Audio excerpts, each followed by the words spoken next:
The New Zealand versus US dollar stretching to a new high, not only for the day, but also for the week. And in the last few minutes of trading, I'll go through the technicals that have been driving this currency pair. So let's get started. First, looking at this chart, this is the hourly chart. I'm going to put a big red box around this area right here between 0.58455 and 0.6028. The price has been waffling up and down, up and down, up and down, up. The last move has been to the upside, and that has now taken the price above the high price that we saw in Wednesday's trade, which happened to be near the high price that we saw in last week's trading.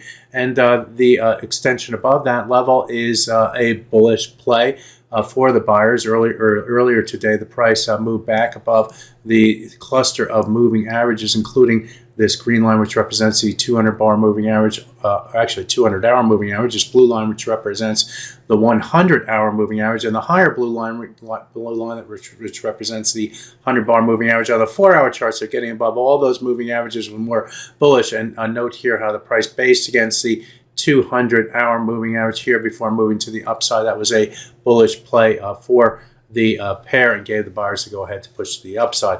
So going back in time as well, you see this green line right here. For the most part, the market has been able to hold above that green line. This green line represents the 200-bar moving average on the 4-hour chart.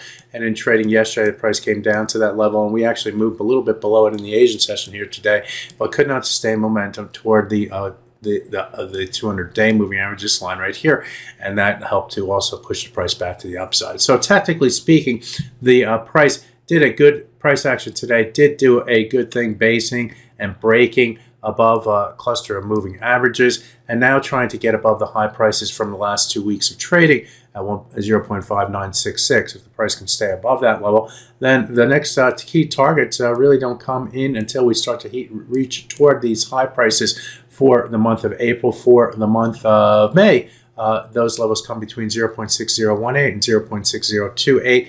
Ultimately, the market's going to have to break to the upside there or break to the downside through here, but that is still to come.